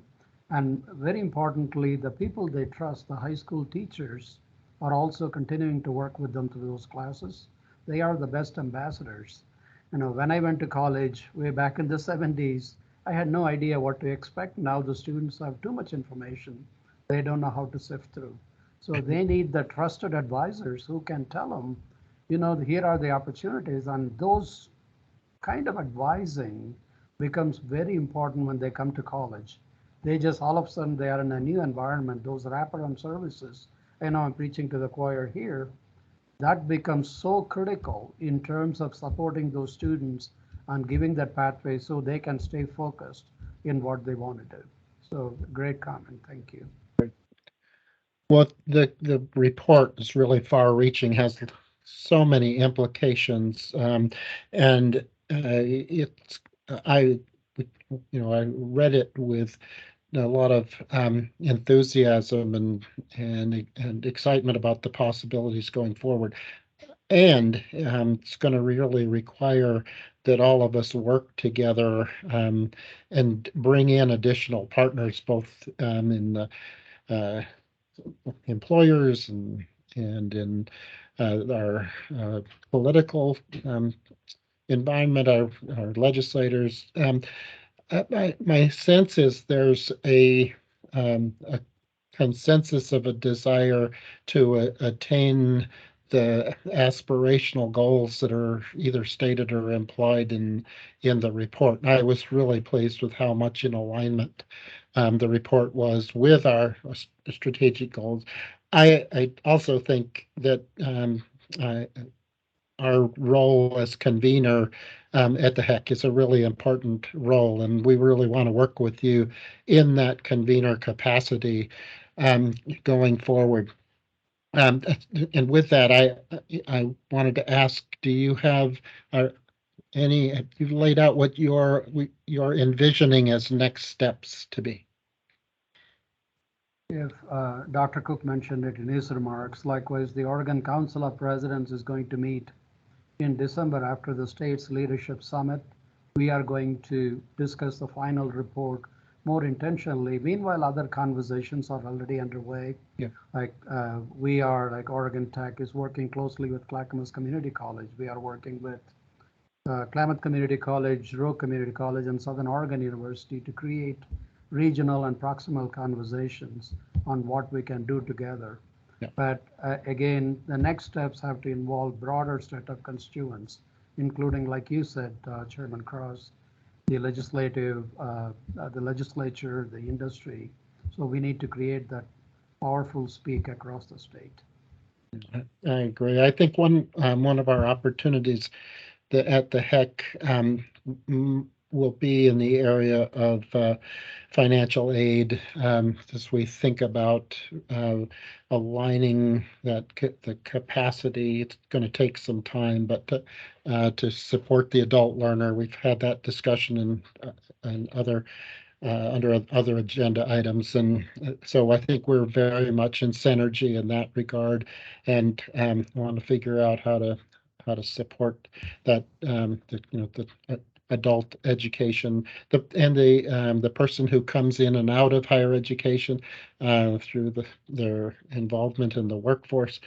And I think I'm guessing that your conversations with some of the other institutions have to do with the recommendations in the report on economies of scale, and having some of the functions of higher that are kind of core costs, sharing some of those.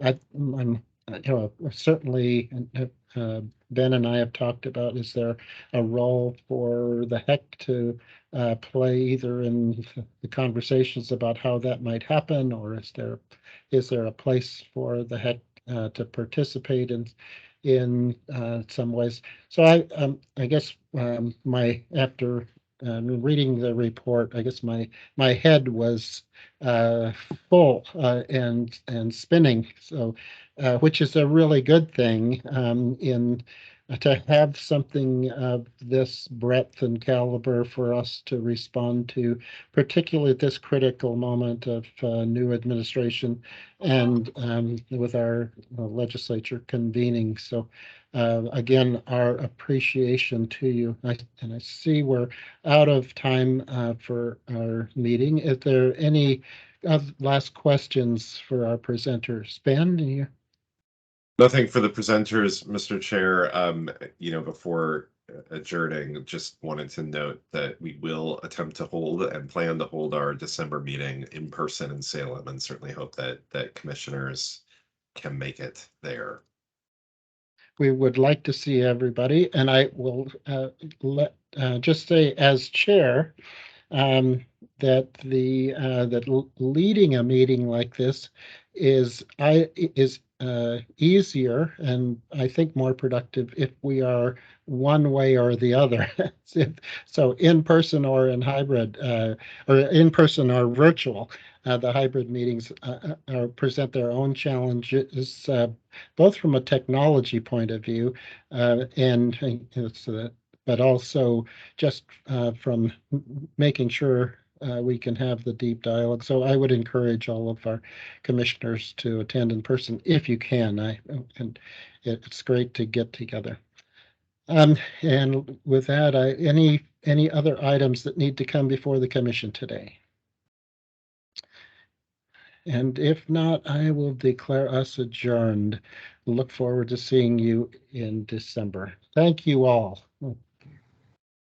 Thank you. Thank you.